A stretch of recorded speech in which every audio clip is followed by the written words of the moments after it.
Hi, guys. Welcome back to the Going with the Flow podcast. Now, today we have a very special episode with a very special guest, and that is Rob. Hello, Rob. Hello, Yasmin. Nice to see you. You too. How are you doing? Very good today, actually. The sun is out. We are recording this nice and early, so I've got slightly wet hair. But I am doing very good and very positive and excited to be speaking to you and to share my 20 years of ups and downs of my career. Some of it, I'm not one of those people who's gonna who hasn't had like it hasn't just been an up trajectory like that. Do you know what I mean? Mm, I'm not some wonder kid. mm, It's been a graft, and mm, hopefully I can share some of that. Because I feel like you learn a lot more from your mistakes and trial and error, and um, you know, it's been a grind for me to get to mm, where I am today, and it will continue to be a grind. But I love it. I love everything about where I am at the minute. It's a mm. really exciting time, and it'd be nice to talk about it. Yeah, and I think as well, it's nice for to get that honest perspective because I feel like a lot of the times you see these videos and podcasts and you just think it's not always just easy, like, it's just not. So and I think it's important to normalize the fact that you do go through, like, tricky times, and it is normal. So, yeah, super excited. It's gonna be a good conversation. So yeah, would you like to just give a little bit of an intro for the Flow community? Because just for a little, bit of context, guys, I basically found Flow on TikTok. I mean, not Flow, Rob. Shocker, because I'm literally addicted to TikTok. And yeah, I absolutely loved his, what he does, what he's about. But yeah, I'll let you sort of introduce yourself. Hi everyone. So I am Rob Mayhew, and I've got two. There's two parts of me that I think are interesting today. One is that I am head of influence and retail, sort of social e-commerce content stuff at a big PR agency called Fleischman Hillard. And it's an amazing job. I love it so much. It's brilliant, and I'm relatively new in the role as well, but before that I've been 20 years of doing every job in the agency world, account handling side. um, and so it's such a thrill. It's been fun, starting back in the early 2000s, which is going to make me feel really you feel really young now. And just I've been to lots of different agencies. I've been freelance, I've been client side, I've been big small agencies. I've been made redundant. I haven't been fired, but we've agreed to part ways. I've and but then I've been promoted, I've been celebrated, I've won awards, and now, now I'm a head of influence at Fleischman Hillard. That is number one part of me. The second part of me is that I also have had a passion for comedy for all my life, and it's always been a big part of my life. Just enjoying it. I've always been the life, and I'm quite shy, but I've always been the life and soul of an agency. That sounds kind of bad, but it's just I've been I'm that sort of guy. And it's so it was about 8 years ago. I thought, you know what, I'm going to start doing stand-up comedy, and I did a couple of courses and things, as everyone does. um, when you're procrastinating doing something, you do lots of courses. And then so I started doing stand-up comedy, and then I about 2 years ago, it actually is about 2 years ago, isn't it? The virus kicked in, and I couldn't go on stage. I was going on stage about 4 times a week and loving it, and just really enjoying being a stand-up. And but at the same time, I was head of social at Ogilvy Social Lab. Actually, I was a business director. I don't want to give the wrong job title. And then what happened was that I needed to get my creative, I needed to do something. Because I was doing a lot of presentations about TikTok, and I was basically, when I was doing the strategy, I was saying, right, the strategy for Instagram and TikTok is the same, okay? Because I wasn't on TikTok, so I was kind of making up as we went along, which sometimes happens. And so I thought, I'm going to join TikTok. I'll just I'll see if I can become an expert on it. And I, watched every YouTube about it. I just became obsessed. I was just listening to the Mr. Beast on Joe Rogan podcast, and he talks about becoming obsessed with YouTube. And I kind of, I'm not comparing myself to Mr. Beast, by the way, um, but I was became obsessed with just how it all works, the hooks and all of that on TikTok, and started posting like I'd go out on the street and I'd take my phone and I'd sort of like do bits of stand up to my phone. And for like 3 months, I was just messing around with it. I was doing characters, I was doing all these different things, and it was doing okay. I got to like 20,000 followers, which isn't really, it's really good, I suppose. But it was a grind. Nothing was really, I was making eight posts a day. Um, because I was freelancing, so I had time, and I just wanted to like just crack it, and I couldn't crack it. And then all of a sudden, I posted my first workplace sketch about being in an office, and you're trying to get into a meeting room, and there's people already in there. You've booked it, so I posted that, and it got like 10,000 views, which is a lot back then. Um, and I thought, well, this is great because I know I've got 20 years of working in an office. I've got just I could the key for me was just I could create endless supply. I've got an endless supply of content every day as new ideas come to me. And with TikTok filming on the app, filming natively is so easy. You don't need any skills, you just need a ring light here. And it became something I really enjoyed doing, so I continued to post like 8 times a day, probably for about 3 months, and I was freelancing at the time. Just we need to caveat that because it's not always not managed. It's very difficult to post 8 times a day if you're. But I'd be batch recording on like the weekends and Fridays and evenings, and my wife was very supportive. Um, and then now I've built up coming up to 100,000 followers. I've kind of pivoted it more into agency sketches, so got the confidence I think to become more niche. So to be, when you first start from TikTok, you want to please everyone. You want to make things that are very general and relatable. Whereas now I kind of talk more about agency sketch, like things that happen in the agency world. Naturally, I'm getting more views than ever now, and actually people either like want to get into the industry and find them interesting, or they can relate to them. But the key to me, sorry, this is very long and rambling. The key to me has been I've recently, in the last few months, been posting onto LinkedIn, and things have just blown up for me. I went from like 200 followers to 25,000 followers on LinkedIn in like 3 weeks, and this was like 3 weeks ago. And it's something I had never. I thought a bit about it, but I just LinkedIn for me was for networking and when I needed a job. But it's been wild in terms of the opportunities that have come from LinkedIn, and also, with TikTok, you get numbers, you get vanity numbers, and and you get comments. It's wonderful to get the comments. You've got your nice little community you're building. With LinkedIn, you see where they work, you can see who's viewed you, you can see all of this stuff. So if I post a sketch, like I'll post probably 4 or 5 times a day on LinkedIn now, my sketches, and I've got like 1,000 sketches from that I've made, that I've posted on TikTok. So it's just exciting, and I'm getting invited to come and do awards, do industry award dues, and TBWA Dublin wanted to fly me out last week to go and present their awards, and I just ended up doing some TikToks for them, and so they could pre-show them before the awards.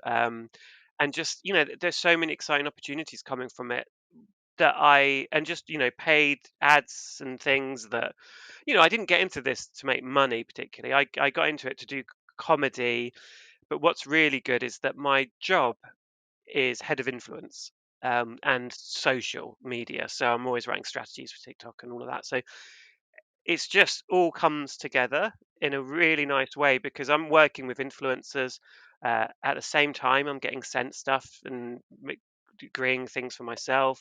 So it's really interesting. I'm a lot of, it's like double speed learning for me, and it's amazing. It's really exciting, Yasmin. It's like it's such an exciting time, and I love TikTok. I'll it's made me fall in love with social media again because as we know, this is nice. This is if I ever get to present to you, this is one of my boring slides, and it is every time you post on Instagram, only 5% of your followers will see the content. So brands invest so much money on Instagram and creating these very high production shoots that or you just time essentially to invested in this content that people aren't seeing unless you spend money on it. So when TikTok came along and it became a discovery platform, so every time you post, things can go viral and you meet new people, they discover your brand and you as a person. And you know this with Flow. It's like it every time you post, it'll bring new people in, and it's so amazing, and it's a place of joy and entertainment. Um, and I'm sure it has its issues, but it seems so less toxic than Instagram. I think. I mean, I don't know because I'm a guy, so it's probably get a lot less than that. But it's amazing. I love it, and it's nice, and I get to meet people like you and lots of other comedians and business opportunities come my way, and it's a thrill. It's lovely. It's brilliant, and as I said, it's made me fall in love with social media again. Mhm. Yeah, and I think we were talking about this just before we came onto the podcast, but it really does, like, it is crazy, like, putting yourself out there, what opportunities can arise from that. Like, for example, I landed my job, I'm pretty certain, because of TikTok and the platform that I've built.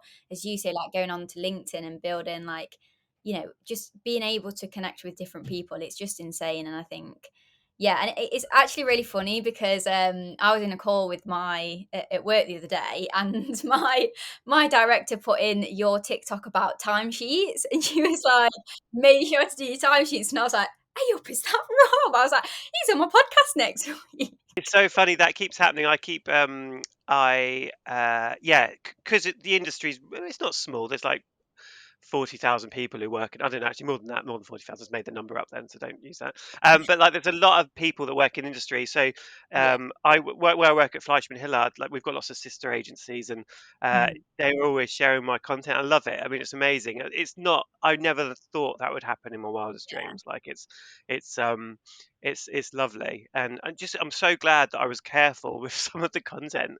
Like, I've always been very, I never make all my content, all my sketches are a love letter to the industry. They're not, Mhm. I'm not moaning about things. I'm showing, holding a mirror up, so it's all true. Mhm. So if it's not the industry. I love working in this industry. It's Mhm. incredible, but some of the things we do, and some of the things that we just accept are normal in this industry, are hilarious to me. Like brainstorming, like just the stress of a pitch. Working late and having to write a quick bio for yourself and send a high res picture to someone in the team to put onto a PowerPoint slide. It's ridiculous. The whole thing's ridiculous and so ripe for like parody. But I don't even need to really write that many jokes about it because it's just showing that is funny in itself. As long as there's a little surprise at the end of my sketches, then they kind of work. And yeah, it's great that people see them. I love it. And I've now started. Now I'm on LinkedIn as well and posting my sketches on there. It's sort of growing much quicker as well, so it's exciting. Yeah, I think that's where she actually found you, because it came up as, like, your LinkedIn post, and I was like, Yeah. "Oh, okay, that makes sense." Yeah, it's a new audience as well. Like, people aren't people is the thing about this industry, people are very slow to TikTok, which is good for us because it means, as experts in at TikTok, which we are because we spend so long on it and making things, um, it makes us valuable. And tip number one to your listeners is that that's still the case. So um, most agencies and clients don't understand TikTok. They know they need to be on it. They know they need to invest in it, but they don't. They just see hurdles and time, and they don't have the time to become knowledgeable at it. So they look to agencies. Clients look to agencies to fill that gap. Agencies, some of them have TikTok specialists in, but a lot don't. And whether you're 40 like me or in your 20s or 19 or whatever, it doesn't matter. We're looking for TikTok specialists and experts. So there's a huge opportunity right now. And it'll be the same with the metaverse and everything that comes in that world. Is if you can just spend an hour a day learning this stuff, just soak it all up, go on YouTube, learn how to do it, create TikToks and for yourself so you understand the actual doing. You could I think genuinely you could walk into any agency and sell yourself using the power of flow. Using, you could it's so it's the but the bar's so low in terms of there's a real knowledge gap. So um, for anyone listening, just give yourself 3 weeks to find an agency you want to work for, look at their clients, okay. um, I made me think of a client that I don't work for a second. Let's use Fitbit. Okay, I work for Fitbit. That's one of my clients. But so just look at Fitbit's social media, look at their TikTok, their Instagram, and then think, right, I'll use LinkedIn to find out who's working on the account, and then I'll just say, look, can I just have 20 minutes and I want to talk to you. I've got some ideas for you. Completely, I'm not going to, and just that's how you get your foot in the door. And that never happens. Never happens. Like no one ever. I never in the last year or two, no one's ever come up to me and said, "Look, I've got a little presentation. I'd love to show this to you. I know these are your clients. I don't know if you're struggling on TikTok or whatever, but here's some ideas." And I'd be so impressed. I'd immediately like tell everyone to hire you. Like it, it's so easy. People are so easily impressed in this industry, but it just takes a little bit of proactiveness, I think, to kind of find who the right people to speak to, and it's just but do it, just try it. I mean, I'm happy if anyone wants to contact me and uh, convince me that we should hire them. There's always jobs going where I work, and um, that's all it takes. You don't necessarily need a university degree. I say that I don't really know that HR might disagree, but I don't think so. Um, certain jobs, it's like it's a yeah, it's an exciting time, I think, but also a terrifying time. It's also a terrifying time because I say that like, there are lots of it is hard to get a job. I'm fully aware of that, but hopefully I can give some tips today that will help people. Yeah, and I think the main thing is like the lack of experience, especially from being like a graduate myself recently. It's like you go into this huge world and you sort of get imposter syndrome and just think everyone knows everything and that you're like the only one who's sort of has these stupid questions in your head when in reality like everyone's been there, everyone has to start somewhere. Um 100%. but yeah, and like as you said, what Flow's all about is trying to help people do something a little bit different to make them stand out. Because for me, like that's exactly what I experienced like firsthand. Like my first job was a local agency like near me, and I whacked out this portfolio that obviously like the one that I put on TikTok, and they was just so confused and sort of it wasn't it's not a normal thing, I guess, to, do a TikTok or even do like a mini pitch or something like that because people just don't really do it a lot. So yeah, they were just super impressed and they didn't even have like a job role. They just was like, we want to get you in because of this like portfolio. So yeah, I think as you said, like doing something different, even just messaging someone on LinkedIn, I think so many people just don't because they're Yeah. like, oh, they're not going to reply anyway. But if you don't ask, you don't get, and they probably will. Like they probably, they will. So it is always worth it. That's literally what I just And stress. that never leaves you. Like that's it's exactly right. And I think what I really like about Flow is that um, it's really nice because when you create your templates and you put this together, this like little portfolio, um, it just makes you think, and it looks so slick. And someone brings that to you, you're like, wow, because we're all impressed by print and everything like that. It's still exciting to get something like that, and actually, if it then tells a story of like if someone says to me, right, here's look, I've just done this for you. This is how Fitbit should. Here's a little 3-page strategy of how Fitbit could wheel on TikTok, and who I'm going to take that in immediately to the rest of the team. I'm going to say, look at this, is amazing. It's just a no-brainer to me. And that stuff never. Um, at the same time, I'm still doing my versions of that, like. In a way, these TikToks that I do now and the sketches that I'm doing are my versions of that I put on LinkedIn. It's sort of showing myself, showcasing myself. It's just which is strange because they're sort of sketch parody spoof things, but I'm showcasing myself, my knowledge of TikTok, my knowledge of the industry, my kind of insight into things, and then people want to be they find that interesting and but then what I'm also doing is quite tactically I every day I probably follow 10 people, 10, 20 people on LinkedIn who I want to follow. Or I want to see my content. So, for instance, I don't know, like like for instance, if I want to work with Heinz salad cream, so what I'll do is I'll um I'll go and follow the brand managers, okay, and the people around in the brand team at Heinz, so that when I come to post content about it, they're following me, so they're going to see it. It sounds so obvious, it's like that, and it works. I wear these jumpers, okay, in all my sketches by a brand called Rowing Blazer, and I'd spent a fortune on these jumpers before. But I'd wear them in all of my sketches, and eventually, the founder of Rowing Blazer, Jack, reached out to me and said, "Look, let's do lunch. How can we work together?" Because he saw a true fan in me, and but it was tactical for my part because I love them as a brand. So I thought if I wear them all the time, I'm eventually going to get noticed, and it worked. And now I can pick up the phone to him whenever I want. Um, they send me jumpers now, which is amazing. It's all I ever want. Yasmin, it's all I ever want. Um, and um, and it's like that's how it works. It's like I'd never charge them for any of my TikToks because I'm not, I'm just a true fan. And so you can also just you can create this world for yourself. Like if I just now wanted to I don't know, if I wanted to get a free trip to the Maldives next year, I could just post. It would be nice, wouldn't it? I'm aiming high with this one.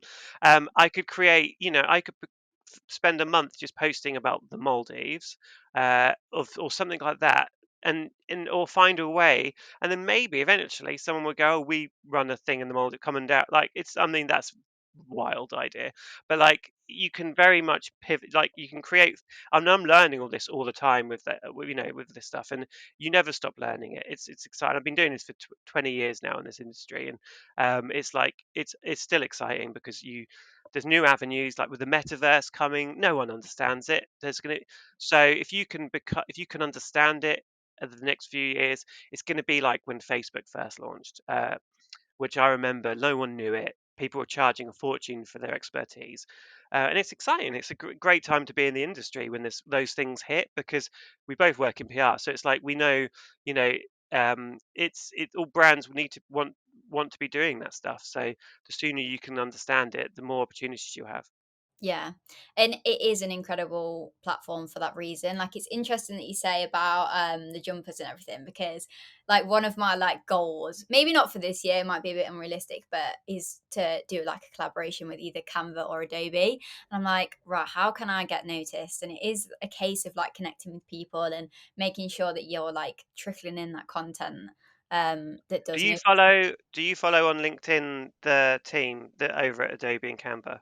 No, I connected with a few the other day. That's so weird that you say that, but I did the other day. Blanket them all. Literally, just Right. connect with all of them. Anyone that's got Canva or Adobe, whoever owns Adobe, as you should know. But they've already started, haven't they? Started commenting. Didn't you have a couple of Yeah, comments? I had a comment, yeah, but I've had nothing since. So I'm like, right, I need to like sort of do something a little bit different. But that's exactly it. And I think you're doing the right thing, and it's I think after a while, just reach out to them. You're just when you're ready. There's no rush, and that's another thing with all of this. Like, there's no real rush. I think um, it will happen when it's meant to happen as well. Like you will never get that overnight. You're 140,000 followers. It's a slog. It's a lot of work, isn't it? It's not. It sounds so easy, but it's a lot of work, a lot of time, a lot of thinking. You're juggling that with your job and things. But it's almost like don't put that too much pressure on yourself. And you're up. I see you on Instagram. You're up like at 5 a.m. going to your job, and do, you're working very hard. You work very hard, and it's great. You've got the energy to do it. It's great. But I always think it's always like one of the hardest things is always finding the balance to kind of take a step away from it, and that's something I've struggled with a bit as well. Just because we love what we do, and I've done a TikTok about this, because we love what we do, it's all we think about, which means that we never really get a break from it. So you always have that guilt that you should be doing more. And so, if there's a spare hour, I'm like, I could make 3 TikToks, 3 sketches, or I could write, but actually it's so nice just to just switch off. And I almost feel like you need to set that, like, all right, I don't know, Saturday mornings or Saturday, 10 till 4, just don't do anything. Just forget about it and make that a regular thing. A lot of people need to make it a regular thing to do the work. Where actually, I think I think it's good to do the opposite. You just need to make sure you can stop, just slow it down. But at the same time, don't you're doing so great, so you know what works for you, and it's the same with me. I know where my boundaries are with it all. And at the same time, you're not always going to achieve everything in that week, and it's hard to.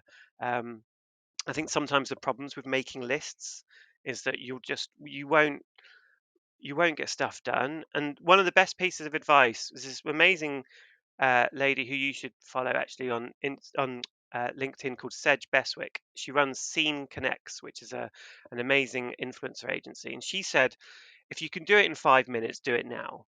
Otherwise, let it wait. Like, you can wait for the minute. But like, if it's a job that can literally be done now, don't procrastinate, get it done. But everything else, don't stress about. And I always think that's quite good for someone like me. Yeah, that is really good actually. Um, and it's interesting you say that as well because I was speaking to someone the other day, and I've sort of set myself. I'm just going to have Saturdays totally off, like as an off Yeah, day just for me, because I've just needed it. And I think prior to that, like setting up Flow as a business, that side of things, being a content creator, and then having like a job, like it just got to the point where I was just working nonstop. And as you say, like your brain just doesn't switch off, especially if you are like creating content, because like if I don't post for a day, I used to think, oh, I feel so guilty, like my page is just gonna go down if I'm I not still posting do. it. I It still is, feel that way. yeah, and it is kind of toxic in a way. Like you do have like a toxic relationship with it, but yeah, like, as I say, as you said, like you need to sort of put these breaks in and have time to yourself because it's just not healthy. And I was like experiencing like a bit of burnout. My mum was like, "You've not even been down to like see us all day," and being trapped in like this little tiny room. Like obviously, it's great. Like I've got like a place to work and stuff, but it's just not healthy. Like to for your mental health to just stay in a room for like 12 hours on a screen working and filming content. So Agreed, and you've got so much time. It's so weird when people say you're still young because you don't feel young, but like it's, but there's the thing about this industry as well is that it's you should be going out and having fun. It's difficult now because of lockdown, but you need to find the time to kind of network at work and do all of that. And you're right, adding content creator and all of that. I mean, when I was your age, I was working at an agency, but it was, I wasn't doing any of the extra stuff, and I really wish I'd, you know, started doing comedy. I didn't start that till I was like 35. mhm. That's late. That's relatively late. It's not that late, but it's late. Um, but it's like, it, you kind of feel like time's running out, but it's not really. No. And you're right. You just you set standards that are just difficult to keep. It's hard, and you're right. You just need to set those parameters and those Mhm. boundaries to be able Mhm. to, start with Saturdays. Um, and then what I found for me is that if I took a Friday, I work 4 days a week, so I'll take Friday off, and um, I'll batch cook loads of sketches. I'll just make them all in that, the week's worth in that day, maybe even 2 weeks worth in that day if I double down. Um, and then I can kind of relax for the two Yeah. weeks. So I don't have Yeah. to think about the sketches. I just think about posting them. Um, and I think that's easier for me because my sketches are just, I come up with an idea and I film it. Mhm. Whereas, you've got to obviously, I guess you either talking about the products. Do you need to show something new? Do you need to? You've probably got the stress of having to make more templates. Mhm. There's always stuff you can be doing. But yeah, I think you're growing. You've got such a good uh, business model now. It's like, and I think, yeah, just you're right. Just focus on getting that Canva and Yeah. Adobe partnership. That'll After sort it out. Yeah, brilliant. after this, I'm just gonna be like, "Right, LinkedIn, connect, connect, connect." Just do that because they're always looking for. And never assume that they'll come and find you. Like, it's Mhm. strange. You almost need to take the ideas to them eventually. Not Mhm. always, but also think it might not be them. It might be their agency. So think Mhm. about who does the marketing for Canva. I mean, give that a Google. Mhm. Um, and because actually, I was doing this with LinkedIn. I wanted to do sketches for LinkedIn, and they did this like they ended up putting together some content creators called workmates, I think. Mhm. And fair enough. I mean, I didn't make the cut, but Is it? their agency VCCP, yeah, they're the ones I should have been harassing, not LinkedIn, Okay. because they're the ones who kind of will recruit who this is who we think should be in the crew. Mm. But yeah, it's good. You know, you're it's such what you're selling is such a cool. Uh, no, it's a no-brainer to me being on the other side, like for interviews and things. Mhm. I just think flow is such a good idea, um, and it's just something that will make people stand out, and the bar is so low. I don't That sounds rude, but the bar is low. Like, we're so easily impressed. I think I'm Mhm. so easily impressed when it comes to people that are a bit proactive, um, and people that just who show that initiative.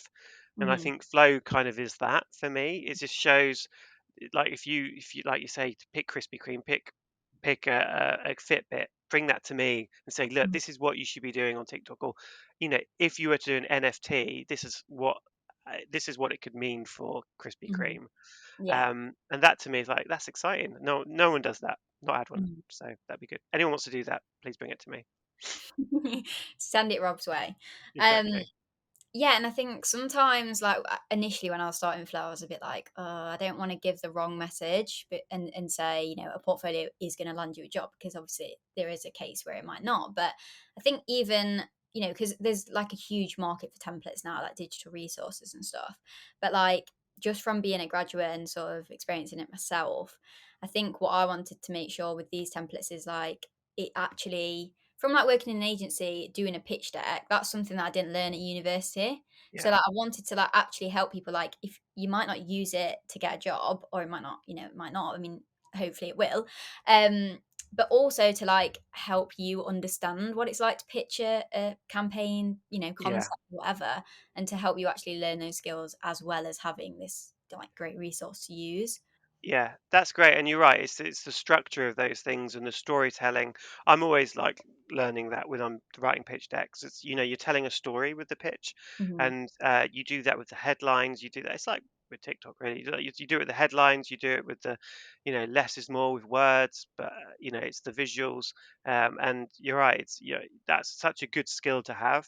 And actually, just having the skills to be able to put something like that together just to see how things work is attractive to brands as Mhm. well, and clients, and agencies.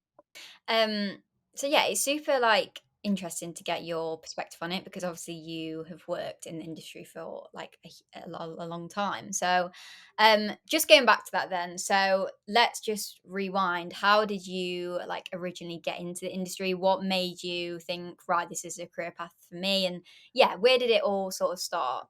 So when I went to Nottingham Trent University, and we Way. had did you go there? No? I live in Nottingham. Oh, you do live in Nottingham. Yeah, Okay. yeah, So I went to Nottingham Trent, brilliant city. Uh, Loved it. I was there in 1998, 99. And I so we had a year out. So I did business studies. I don't think there was a marketing option, but there was like a marketing seminar thing.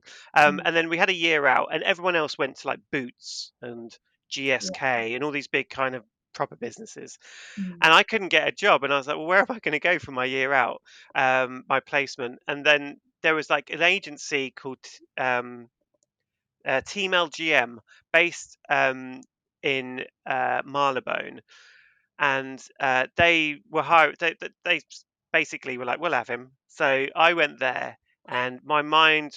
I walked in. There was all these young people doing creative work. It was like a cool office, just behind Chiltern Firehouse. It's kind of a really nice area of Marylebone, and it was just so exciting. And I lived in Harlesden. I mean, I can't remember what I got paid. It was ridiculous. It was a placement, so barely anything.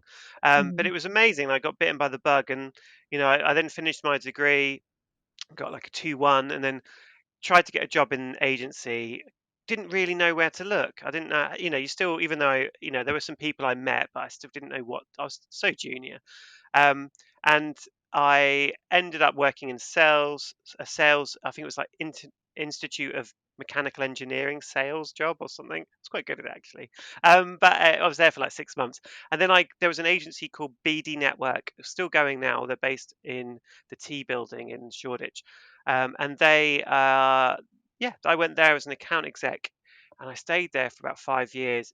Brilliant time. I got to, I think, to account manager. Wasn't the quickest trajectory, but I loved it. I was just figuring stuff out, and I've always been figuring stuff out. I did client servicing because I love, having relationship with the client. That's the wrong word. Have Building a relationship with the client, Mhm. and just I wasn't a creative. Um, I am probably more creative now. Like actually, we can come on to that, but Mhm. um, and then then I went to Exposure, a really good PR agency, very cool fashion PR agency. I was there for like 6 years. Again, I was doing sales promotion, so this is before digital. Mhm. Uh, and then when I was at Exposure, um, I was working like Virgin Trains and Bulmers Cider, doing sales promotion, which is shopper marketing and point of sale and things that you get in shops and in pubs. Mhm. And then and campaigns that go around it. And then Facebook came out, and then I thought someone pulled out of a course.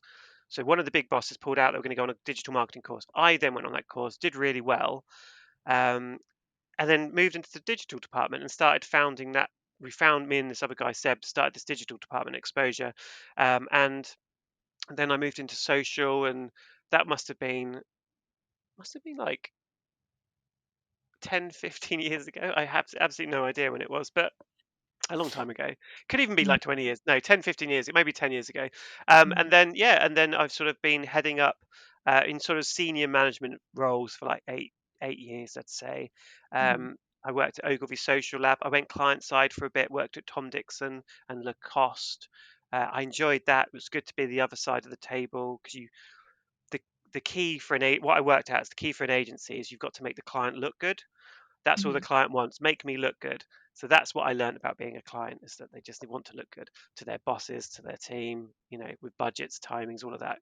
And then then I started been freelancing for another 5 years.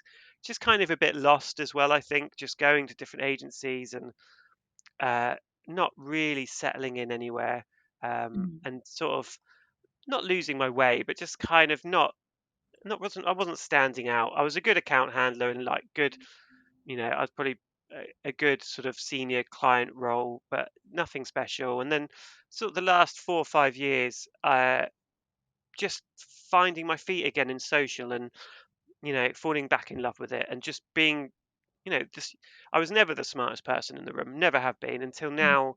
When it comes to social media and influencer, I'm the smartest person in the room because I know it. I know it. I'm Mhm. confident. It's taken 20 years to not feel like an imposter Mhm. because I know it now, and that there's not much you can do about that.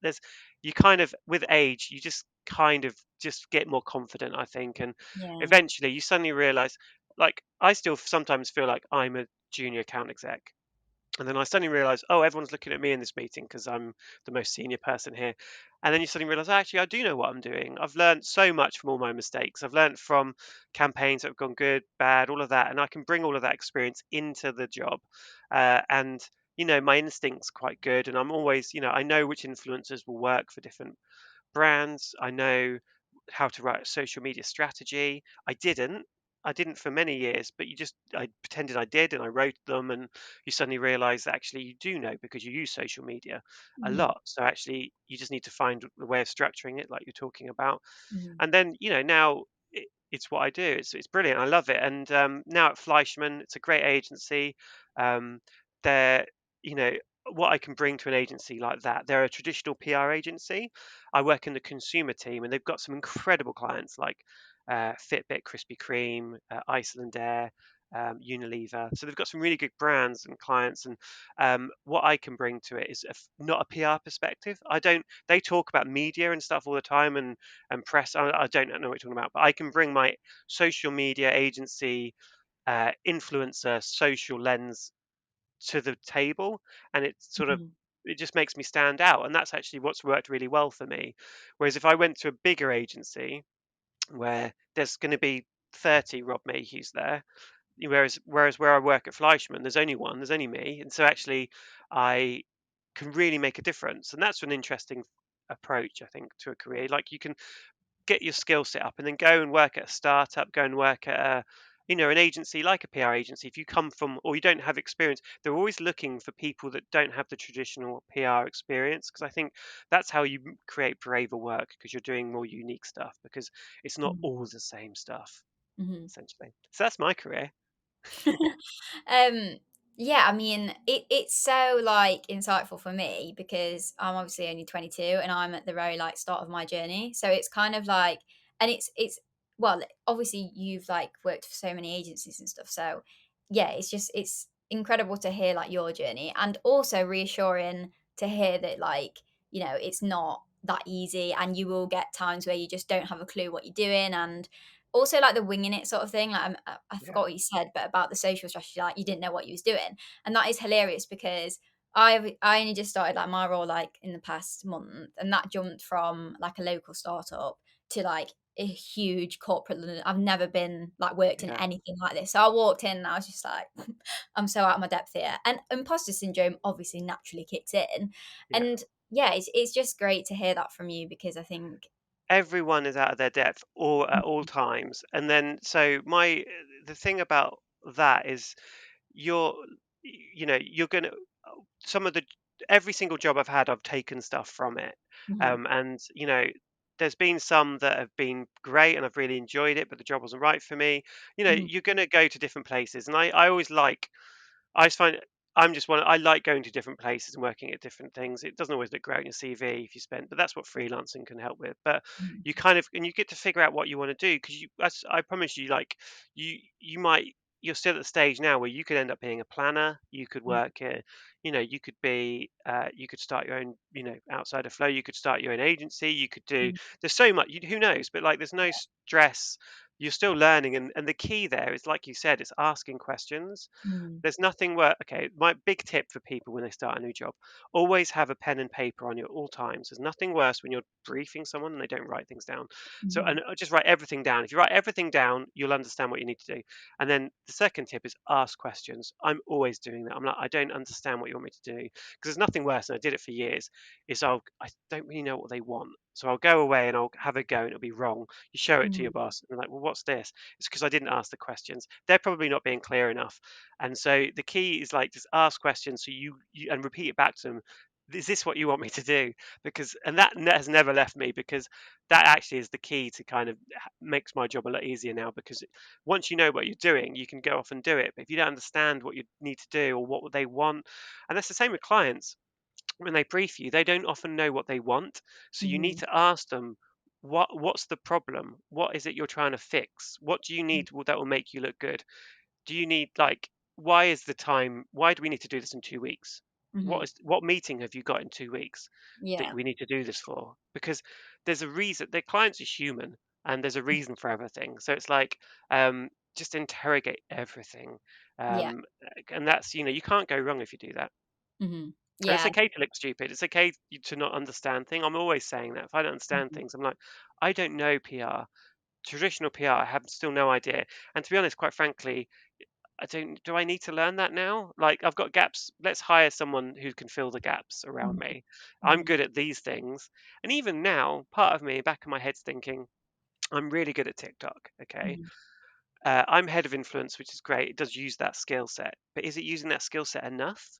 Like, mhm, I'm thinking, should I be head of TikTok mhm, somewhere or at Fleischmann? Should I be talking to Fleischmann about becoming that? Is there a mhm, whole even now I'm like thinking, is this like and there's no like I love my job and all that. I'm not saying not that, but I'm mhm, always thinking, is this is this what I'm really good at? Is this what mhm, the agency I could be adding a lot of valuable? Could anyone walk in and do my job right now?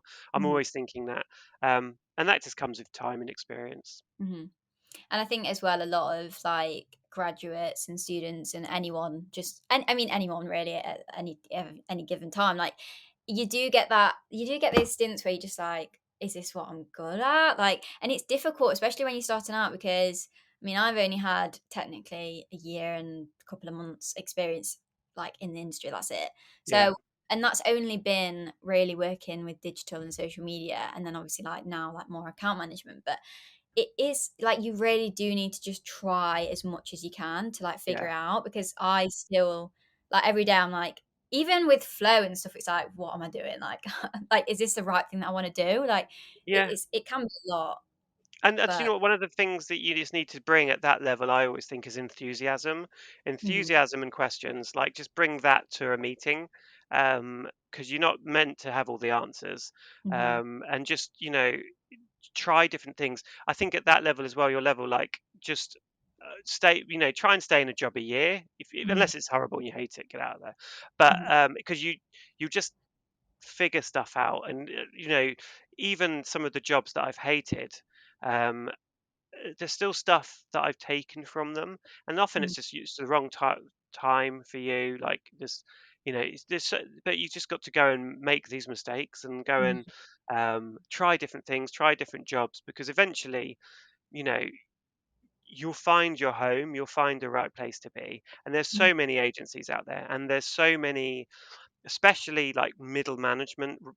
There's a huge like need for talent at the minute. mhm, Um, and once you can just get over that, kind of get to account manager level, mhm. um, you can, every agency will have you because there's a real Yeah. need for that. Mhm, It's tough. It is tough trying to, your foot's in the door now, which is fantastic. But you created that, like mhm, you created that with TikTok, with Flow. You worked really hard at this other stuff to get your foot in the door, and now mhm, it's like, right, spend your time at this agency, uh, learn what you can, and then just think, what's the next, do you go up, try and get promoted there? Don't mhm, worry if you want to go somewhere else. It's like, mhm, try, make mistakes. You'll go to some agencies and they'll you made a big mistake, but it's mhm, like, be there for like 6 months or whatever, or whatever you need, and then get another job. It's like, it's mhm, not the end of the world. mhm. It's not. Yeah. Yeah, and I think as well it is just that, it is just a case of figuring it out. And I think there isn't that need of a huge pressure of, right, this is what you're going to do for the rest of your life and that's it. Like, you're never going to change. Like, it's just not the reality anymore. Or never was really.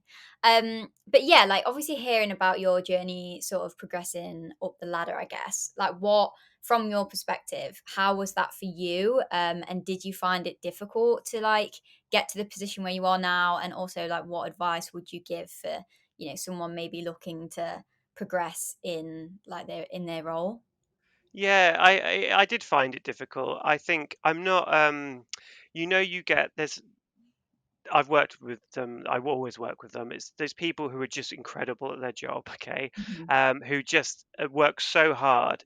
It's just in their being, in their sense of like, they just give it 120%, and their attention to detail is amazing. They just tick all the boxes. They're going to be MD. You spot them. They're going to be like, you can spot them a mile off. mhm, They're going to be MD in like, 10 years time or whatever. mhm, I've never really been that person. Um, I've always had to work really hard. But also, if I lose interest in something, I think that I don't work as hard, and I think that's mhm, always been difficult for me, which is why the last sort of 5 years has been great, because I've just really loved it. Um, and I think, um, yeah, it's been really, it's been a slog, but I've loved every agency I've been at. I've loved every brand and client I've worked for. But my advice is, try different things. One of the quickest ways to progress up the ladder is to leave a job. So if you leave a job, you're going to negotiate a bigger salary with the next job. mhm, And mhm, also, if you're on the cusp, it's always good to get promoted within a job. Obviously, it's happened a few times with me, but not as many as it has happened with a lot of other people. Sometimes mhm, I'll give myself promotion when I mhm. go for the next job. So Yeah. it's like, that's one way of doing it. But just take your time with it. I mean, I found that as I've kept doing this job for 20 years, people leave the industry, and eventually I'm sort of found myself in a higher up position just from Mhm, being around for 20 years. But also, the industry changes, like what's happening now and what mhm, happens in 10 years' time with the metaverse and all of these buzzwords that mhm, irritate everyone. The industry is going to change. So that's what I love about it, is that even though I might have, before before social media came around, I was struggling in sales promotion a little bit. I loved it, I enjoyed it, but I wasn't, progressing as much. But then digital came around, social came around, so I grabbed it, I leapt at Mhm. it. Mhm. And then later on, TikTok's come, I've leapt at it Mhm. because I just think that's what makes me interested in the job. And if I'm interested in those things, I'm doing a really good job for you. Yeah. Like right now, I love influencers, I love content creators, the content economy, the creator economy. I love all that. I love TikTok, which means, bring me in the room to present that stuff, Mhm. get me in front of a client, and I'll do an incredible job. Mhm. And that's it really. You need to find don't just find what you enjoy about the job. If it's writing, if it's strategy, and if it's just client servicing, that's a brilliant thing to do. You can never have enough good client service people, account Mhm. handlers. And yeah, just go and make mistakes and just work hard. Be really nice to everyone, because one thing, I've always been kind, and never really fallen out with people in the industry, because you will see them again. It's a small Mhm. industry. Mhm. Um, and yeah, just help people on the way up as well. I think that's it, because you'll karma is a big thing in this industry. I believe in that. Some of the Mhm. people that help me now, I've helped over the years, and it's great. Yeah, and network it. Use Mhm. LinkedIn, use TikTok, all of these things. Become an expert in them. Um, if you're 20 or 21, 22, and like I said at the beginning, if you become an expert in TikTok, you can do that in if you spend an hour a day, to half an hour a day, in 3 months, you'll become an expert. You could walk into any agency in London or any brand, and with the right tools, you could sell yourself and get a job. I truly Mhm. believe that. Mhm. You need other things. You need like to be, presentable. You need to be able to communicate and all those sorts of things. But they Mhm. can teach you that as well. Whereas your expertise in those like TikTok and metaverse, whatever it is, uh, they don't. Yeah, you can really stand out. So make yourself stand out, because that's what I still do. That's what I'm doing with my Mhm. sketches and my love of TikTok. I'm still doing that now, so it's no different to being 22 to being 41, however old I am. It's no different, and it's just taken me 25 years to learn that, 20 years to learn that, Mhm. and you know, so that's my big tip for everyone. Yeah. And I think, yeah, you just got to put yourself out there sometimes as well. And I think from hearing your story and then also like the journey with flow, it just sort of goes to prove that it is worthwhile just doing something different, especially if anyone listening is like a graduate and you're sort of in that position where you're applying for jobs and you're not really hearing anything back. It's just such a good piece of advice. So yeah, thanks, Rob. And do Um, you create? Do you because do you create? Have you thought about creating social media content for brands? Do you do that at the minute? You don't do that. I don't really know.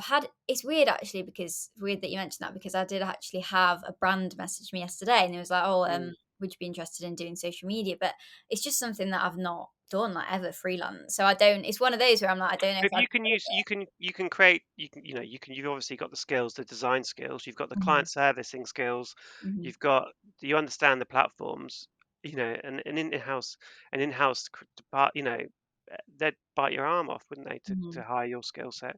And just another quick tip, actually, um, when you're negotiating money, it's so uncomfortable, even now, especially even Yeah. freelancing. Always, so first of all, if you're an influencer, always ask what the budget is before you give your lowball fee. Always ask what the budget is, because you'll be surprised. Sometimes it's double what you're about to say, and then you can go, fine, I'll do that, and maybe I'll throw in an extra TikTok or something. Mhm, And but when you're negotiating wage, ask for an amount that makes you feel uncomfortable. Like, go for that amount that makes you feel uncomfortable, because they'll only ever just say, no, our budget's this. They know how much they want to pay you, but they're looking for you to ask for less. Okay, so mhm, just al always ask for it. It's so hard to do, and it's taken me years, but once you figure that out, it's so good. It's such a good tip. Always ask for the amount that you mhm, makes you feel uncomfortable, because uh, they're looking to cut costs, and mhm. you suddenly realize that you're being paid less than other people, and that's never good. Mhm.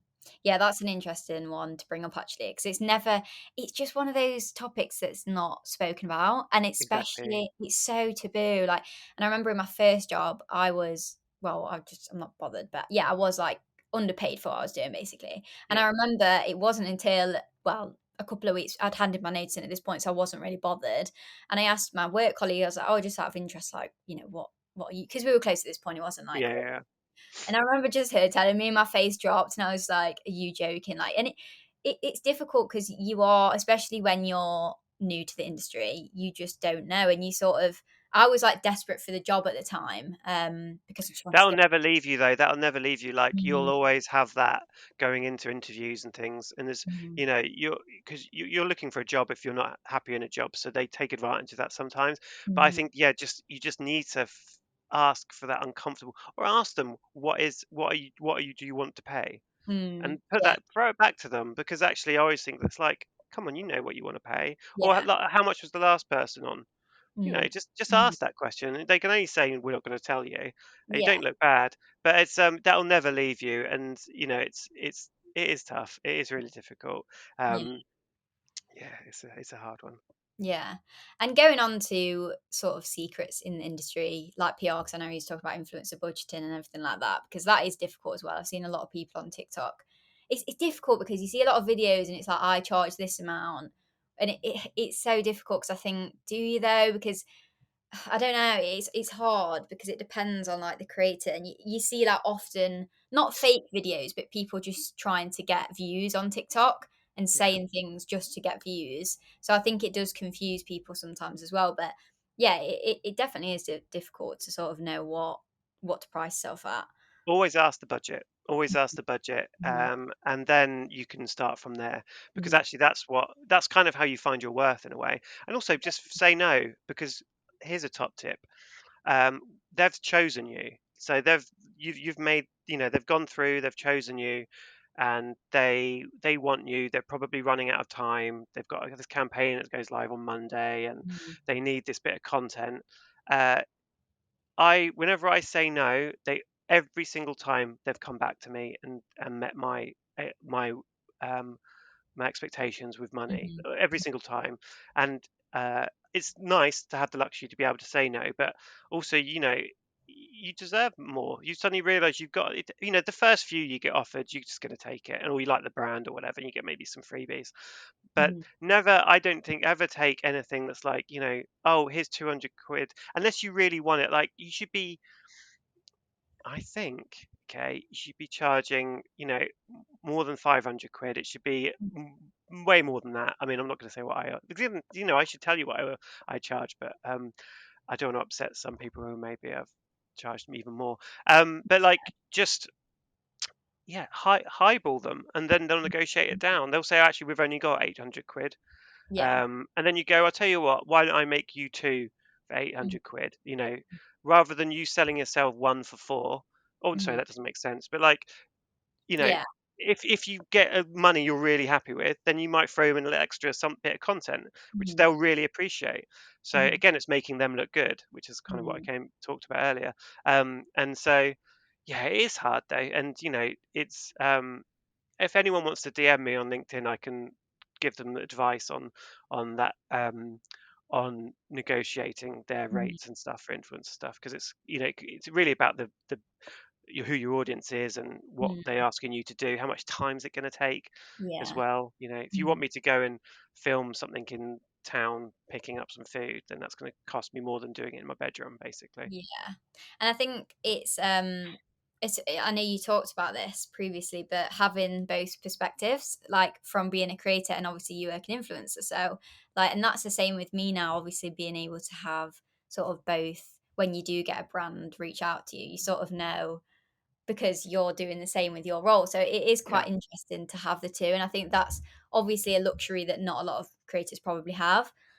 So it is good to have. It's a really good selling point as well. I can also offer a bit of strategy. So if a brand comes to me and says, I want to work with you, I'm like, well, what do you want me to do? And they're like, okay, Mm, Mother's Day or something. And I can think a bit logically about, well, what will make you stand out, what products to use if whatever they're selling. But also I'll send them the script with the text. And this is mhm, it. Sign this off. Okay. If this is what you're signing off on, and then get the client to sign this, or whoever it's for an agency, whatever, get everyone to sign off on this because this is what I'm making. So when I've mhm, made it and they want to change it, they're gonna have to pay me more because that's Mhm. change of scope. It's like, you just learn these things just from being the other side of the table. It's like how to Yeah. make things easier. Just get everything signed off in advance before you start making it, and even the hashtags you use, everything, like just get it all locked in, Mhm. because it'll make your job a lot easier. Yeah.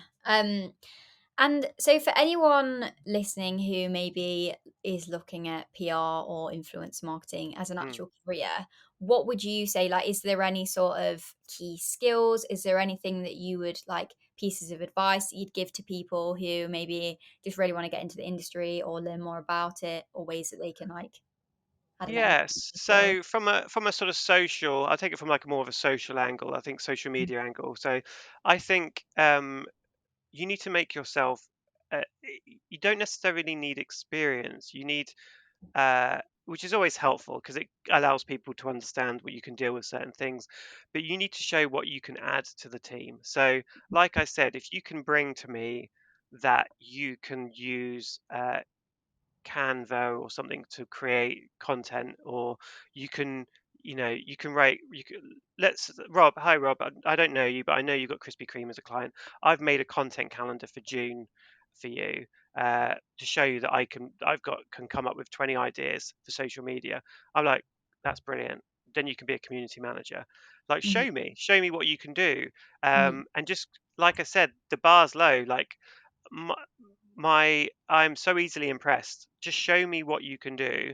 Show me that you've got the initiative to do that, and then mhm, you'll that's my big tip, is just find people who you want to work for, take something to them that shows them that you can add value, make their job be like easier, make them look mhm, good, and mhm, then you'll get a job. I really think that.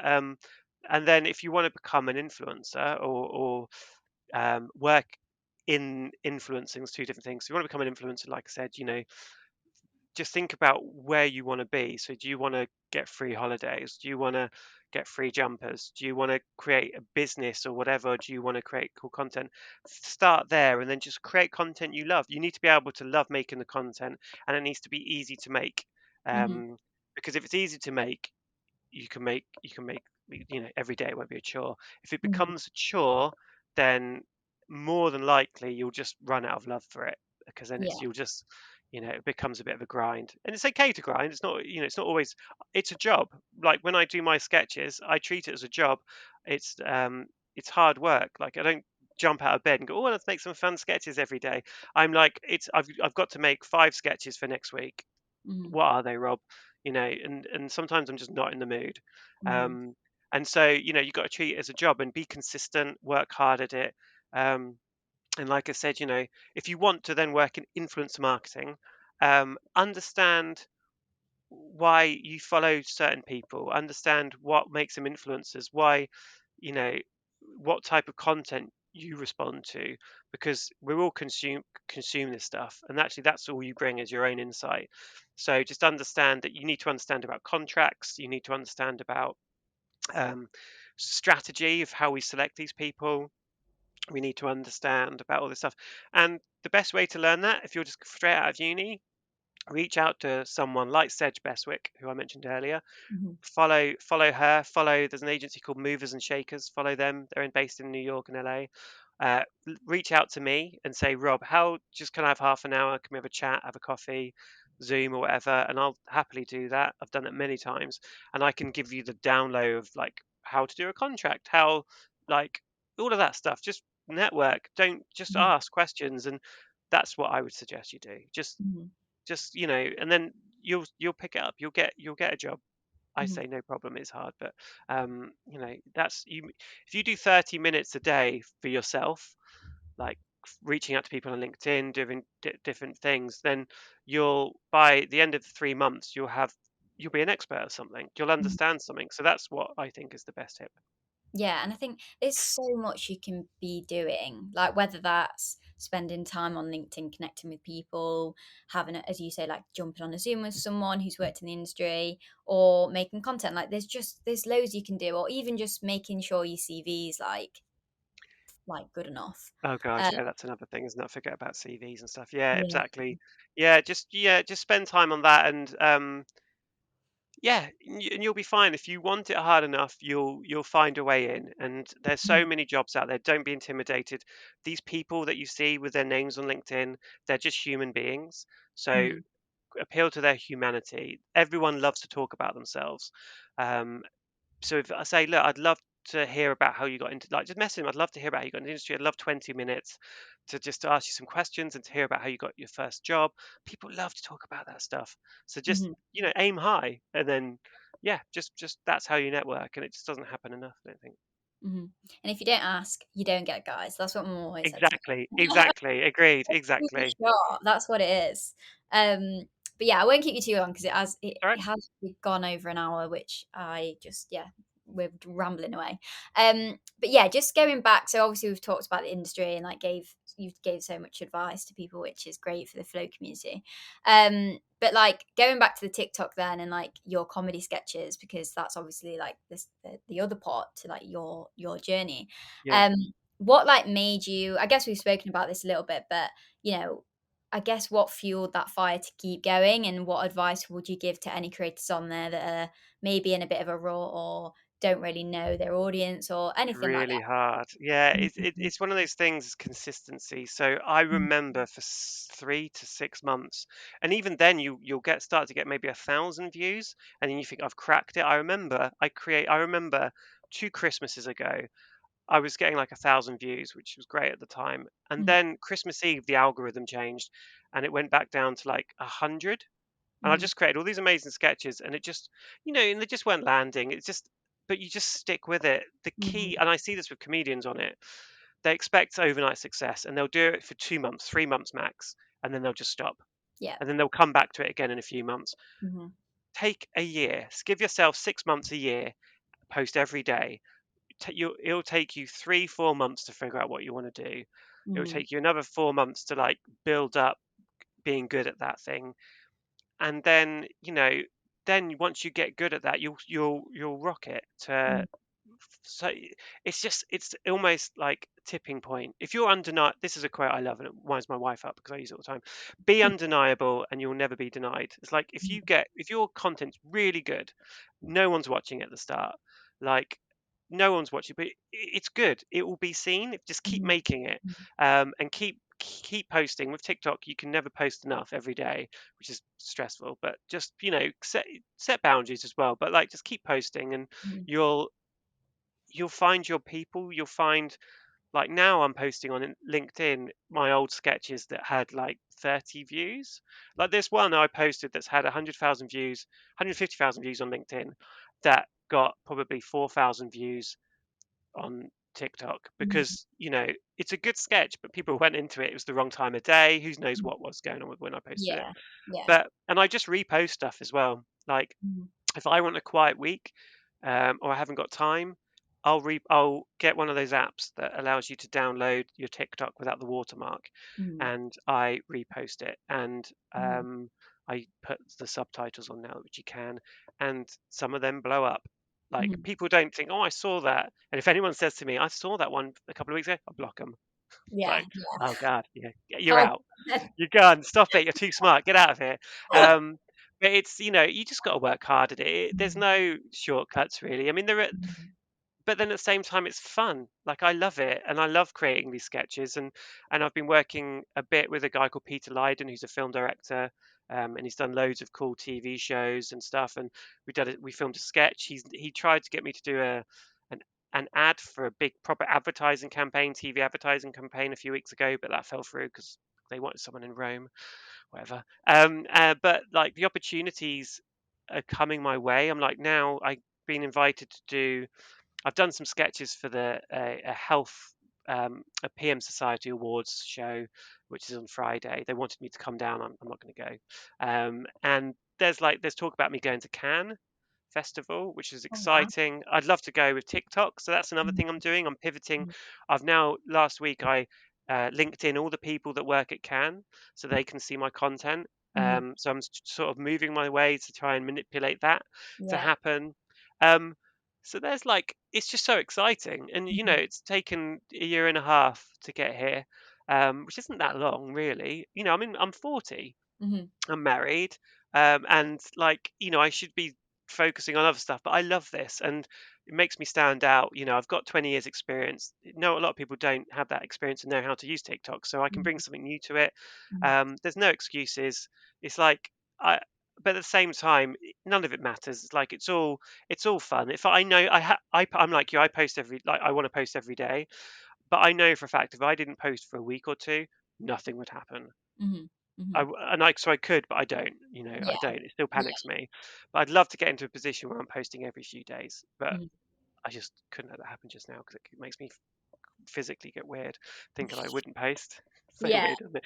It's such an illness. I think it's yeah, and but it's it's because we love it. It's because we love mm, it, and we've got a community of mhm, loyal people that love our stuff, and we're helping people like you, especially with mm, Flow. It's like it's useful stuff. mhm, It's great, but mhm. yeah, it's Yeah, fun. and I think it's so in your routine. Like for me, it's sort of my routine now is I usually film a TikTok after work at like night.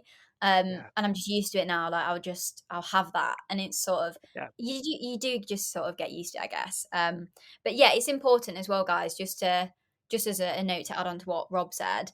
Like if you are posting and you see a TikTok and it doesn't get a lot of views, just don't delete it because Never delete I it. used to do this all the time. I'm so guilty of doing it. One, you never know if it could blow up. Like sometimes TikTok's a bit weird with the algorithm. And Mm, also like videos that I made literally last year, they're still going on it, like they still get views and likes. It's so weird. yeah, Um agree. yeah, don't get put off by that and don't delete the videos because as you say, some you will naturally like even from my journey for like going from like I was on like 20 to like then 70 and then it was like to 130 and then it's just been a little bit of gradual growth. But that I'll still get Also, it's good to look at your it's also good to look at how far you've come mhm, because like the quality of the content, I leave everything up because actually you can just see I'll yeah. look back and this is a great sketch. I'm like, but the music's so loud you can't hear me. Like you Mhm, can't hear and I used to use the same music from like Sunny in Philadelphia mhm. all the time, and I can't stand that song now. Because I just thought that I had to use that song, otherwise things it would like TikTok needed me to make that use that song because Yeah. I thought that's what was making me go viral. So that Mhm, song, mhm. it's so weird looking back at that now. But like that's just the things that get in your head that Yeah. I need to use this. It needs to be 12 seconds every time. It Mhm. doesn't. Some of my sketches are like 2 minutes now, and they do just Yeah. as well as the 10-second ones. Yeah. Um, and you don't even if you get 100 views or 20,000 views, you know, it doesn't matter. The content is how does it do what makes you like you want to see. I do the content that I want to see, Mhm. the sketches that make me laugh, and like people will give me ideas all the time, and I'm like, it doesn't. I can't relate to that idea. It's funny, but Yeah. it's never happened to me, so I'm not going to make it. Yeah, yeah. Um, so great. Mm. Anyway, I need to run. I've got a meeting in a minute. I was gonna say it's definitely gone Yeah, over. that's all right though. Is there any last? Do you want to ask one last question? Um, oh, I usually ask this at the end. You can just quickly, like, give a Yeah. little, answer, but yeah, just, like, your goals for 2022, personal or within your career. I think so. With my career is just to continue, growing and doing what I love, and like I Mhm, said, making sure I'm doing what I'm good at. So mhm, not, if I'm asked to do something, I'm like I've got a skill set now. I know what I'm good at. yeah, So to make sure I'm continuing to do that because otherwise I'll get stuck in a job where I'm just as good as everyone else and I want to mhm, be better and there's only a few things I'm good at, so just mhm, why are they paying me not to do that stuff? So that's one thing for me. mhm, It's a personal goal for work. And then with TikTok I think just to continue to grow it, mhm, expand it, um, and just maybe grow outside of TikTok. So I'm doing mhm, a sketch at the minute, a live 20-minute thing that I can take to festivals and which is like auto agencies. So it's like a 20-minute pitch spoof. That's a physical thing I could do in real life. mhm. So I'm working on that. Um, I'd like to bring out a line of stationery for agency people, and I Okay. don't know how to go about that. Yasmin, I don't know how to go about that, but that's in the back of my mind. It's Mhm, not merch. I want it to be good quality moleskin stationery, but we mhm, might have a funny quote on it or something. yeah, And then what else is it? Just to really like not to get overwhelmed by all this and to say no to stuff because there's so many opportunities coming my way in the last few weeks. I'm saying no to stuff now. And it's really hard for me to say no because I'm just not used to that. mhm, Because normally, the phone doesn't ring for years, and then it starts all rings at the same time. Mhm. So it's just saying no, getting that work life balance. So my wife is so amazing. She doesn't mind that I'll go and film 8 TikToks on a Friday. Mhm. She's so supportive. That she's my biggest fan. She thinks I'm hilarious, which is amazing. And so it's like, just but don't let it become your personality. Like, just find Mhm. time for yourself, and that's the same. Like, I need to do that for myself. Just don't let it. If I don't post for 2 weeks, the world's not going to end. Like, Mhm. don't let it beat myself up about it. And so I need to find that work-life balance, or TikTok life balance, I think it is. But yeah, just to have fun with it. Really, I want to have fun with it. Continue to grow, try new things, and just and also now's my time. I'm also going to try and make some money from it. Like, if there's money to be made, then why not? I mean, all Yeah. those partnerships, like, if I can work with some cool brands or some cool brand, whatever, like, I'm going to do that Mhm. now. Mhm. I think I've earned that after all these years. So, Definitely. but yeah, but brilliant. Well, look, good luck with Flow, and I'd love to come back on the podcast because there's so Thank much you. more to talk about. And keep up the good work. I'm sure I'll see you at some event or something one time soon. Yes, definitely. Well, thanks so much, Rob, for coming on. I really appreciate it. And yeah, I think the flow community is just going to take so much from this episode. So yeah, thank you again. And guys, if you're not following Rob on TikTok, I will link his at and everything. But Yeah, yeah. and LinkedIn me if you want to ask any work questions, or Mhm. find me on LinkedIn as well. You can put my link on there as well. And like, yeah, it just I'm happy to speak to people. Obviously, don't bombard me because I've been talking about my work-life balance. But like, it's if you don't try, if you don't ask, I won't be able to say yes or no. So Yeah. Amazing. Well, I'll let you get on to your meeting. But yeah, thank you brilliant. again. And yeah, guys, be sure to subscribe if you're not already. And yeah, I'll see you on the next episode.